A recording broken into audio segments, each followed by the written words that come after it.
Yes, yes, yes. We are back on the Hugh Hewitt radio program. I am guest host Kurt Schlichter, senior columnist at Town Hall, noted Los Angeles trial lawyer, retired United States Army colonel, and I've got a very special guest for you now. I've got the lady, a friend of mine, who broke the story on Congresswoman Katie Hill and her bizarre lifestyle on redstate.com. How are you doing, Jen? A little tired this morning, Kurt. How are you? I'm doing very well. I mean, you're up at Dark 30, and we appreciate that. You have been getting a lot of attention over this story.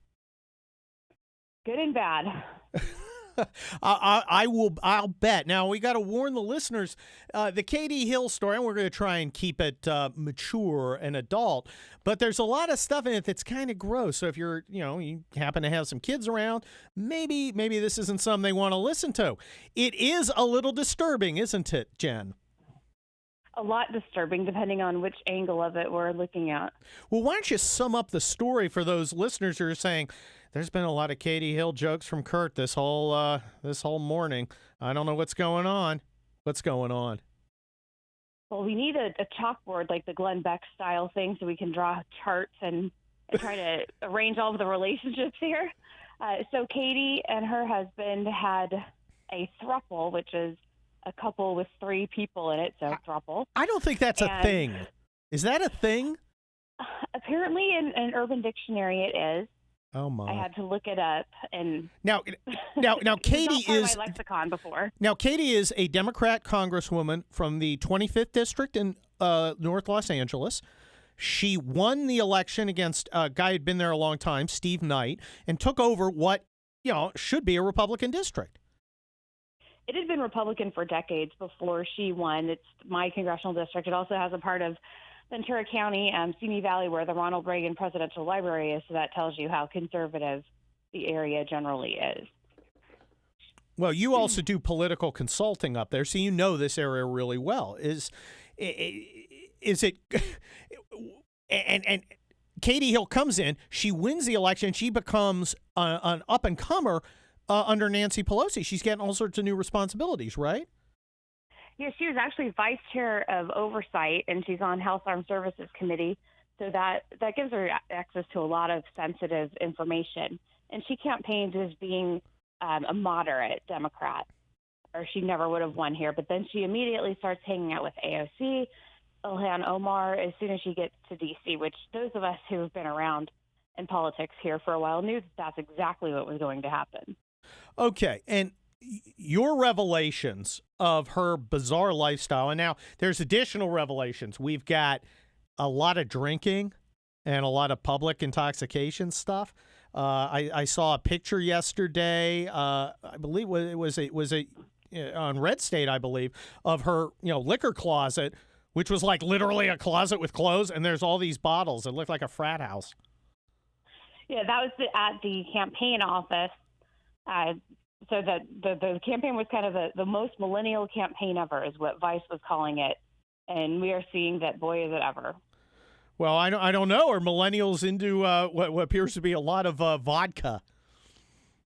Vodka, tequila, whatever, a lot of bottles. Well, well, I guess she just approves of diversity, and then also that she likes to take pictures without clothes, and apparently she had some sort of Iron Cross tattoo. Yes, and that picture was while she was partaking in some illegal drug activity. Wait a minute, we've got illegal drug activity too? Yeah, it was before marijuana was legal in California. And and this part isn't even funny, it frosts me. The metadata on that picture shows that it was taken on September 11th of 2017.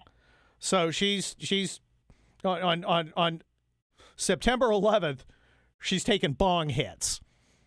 Yeah, naked bong hits. Now, people have there's been some controversy about this Iron Cross tattoo. Some people have been saying, well, this is a pro-Nazi symbol. Others are saying, no, it represents other things. And I would normally be willing to give somebody the benefit of the doubt on this, except the new rules that Katie Hill herself seems to have established, where would indicate that I must assume the worst about it. I've seen some tweets where she called President Trump a racist and white nationalist.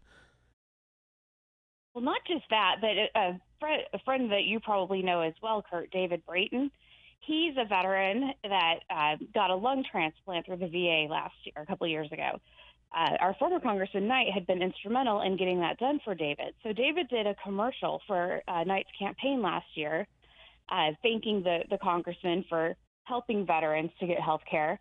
And Katie and her supporters thought that this patriotic shirt that David was wearing in the video had some kind of white supremacist verbiage on it. And they had articles in the LA Times written all around the district. They ruined this man's life over what they thought was a white supremacist saying on there. He had just gotten a lung transplant. He's a small business owner, and because of the way that they went after him, he lost 40% of his business. Oh, that sounds appalling. Sounds like this Katie Hill is an appalling person. But let me ask you. It's just the hypocrisy of how they judge that, and then all this time she knows she's got this tattoo that could be inferred to be the same type of message that she's rocking. That's pretty appalling. Now, you're the one who broke this story. Can you tell us how you came across this story? Well, I had multiple sources that came to me with different information. And then once I started publishing, I started getting a lot more information from people who saw what I had written. Well, it sounds like Katie Hill actually put up, and I know this is tacky, but I think this goes to her judgment. You point out she's on armed services. She has access to sensitive information, and you can't act like an idiot when you have access to sensitive information, unless, of course, you're Hillary Clinton. I guess there's a Democrat exception. But she's putting up naked pictures of herself on some controversial websites whose name we're not going to mention. Yes, and it's something, since I'm more of a boomer type mentality, according to some people, it's websites that I don't go on. I should hope not. Do you have any inkling just what the heck she was thinking? No, probably not thinking that she's going to ever be elected to Congress. But the crazy thing is these links were still up yesterday, almost a week after the original story broke. Well, I'm still trying to figure out the thought process. I'm a congresswoman. I'm moving up the ladder. I'm in a fairly conservative district, and I think I'm going to put my naked pictures up on the internet. I'm trying to see how you get from point A to point Z. Just thinking that people are that stupid that they're not going to look into you and that they're not going to care. Well, let me ask you, is there more to come? There is. I'm not exactly sure what all it consists of yet. We're running down leads, and there's some actual campaign finance violations that will be published. There are things that have. Yes. Can you give us a preview of the campaign finance violations? Reporting things as in-kind contributions that weren't to plump up the numbers, spending campaign funds to go have romantic rendezvous with either her campaign finance director or the young female. Wow. Are you going to be able to document these things? Yes.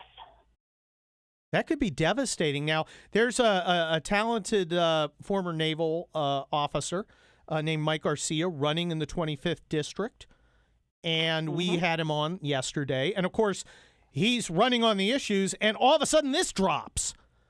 And what do you think the effect in the 25th District is going to be? So far, it's been that the moderate Democrats are appalled, and they're looking at going, what in the world is going on here? Of course, the Republicans weren't going to vote for Katie anyway. The middle of the road people, she's completely lost. The only people that I've seen still defending her are the true Kool-Aid drinkers of the progressives, and they've gone from everything. First, they were saying that the pictures published last week were photoshopped, and they've done a very bad job of Photoshop. Well, then Katie came out saying she had a relationship with this girl, and it was inappropriate, and there were pictures. Then they're saying it's revenge porn. And then they're just saying that for some reason I have something so personal against Katie that I'm trying to ruin her life. And and I'm horrible and irredeemable. But So you're a reporter. They're sticking with it. Now, you're a reporter, so, I can understand why people would think you're horrible because you're a reporter. It's just sort of assume it, but I know you personally, and of course you're not horrible at all. You're just doing your job. Don't you think this is, this is a person who's on armed services. Isn't this a legitimate subject for inquiry? Look, it's tacky. I don't like talking about it. It's gross. I don't want to hear about it. But don't you think it's legitimate, that it's important that the voters of the 25th District understand that somebody who has a position of responsibility with access to classified material, and of course we know how important classified material is. We saw the giant, the giant freak out over phones in the skiff this week. So this week the Democrats are pretending to care about classified material. Don't you think it's an important subject that the voters need to know, even though it's really kind of gross? Absolutely. It goes 100% to her judgment. She hires someone that she's already in a throuple with, hires her after she's already sleeping with her, which is not a great idea. Then starts an affair with a separate person, so she has two affairs. So going on wait, at she's the got same two. time. I'm going to need a program to track all the people. It's not a throuple; it's a quadruple, isn't it? Well, no, because the other relationship was completely separate, and nobody knew about that other one. Okay, so she's got the throuple, and then there's this other dude or dudette, I don't even know, out here on the site. So she's actually cheating on two people with this third person. Well, but the first one they don't count as cheating because her husband was having sex with the young female too. Okay, I feel like I'm going down a rabbit hole here. Yes. And I don't want to go are. down this rabbit hole, Jen. I really don't. But I'm trying to figure out just what the heck is going on. Can we just, for simplicity, can we just name the people that she hasn't slept with? Yeah, Kurt. Jennifer. Although apparently we're options. Oh, no, wait, we aren't. We don't work for her. Right. Hey, Jen, Jen, we've got more to talk about on this. Can you stay another segment? Absolutely. Okay. We're going to have another segment with Jen Van Laar. You may want to consider not having the kids listen into this. But like we said, this is important stuff. This woman has a job of important responsibilities.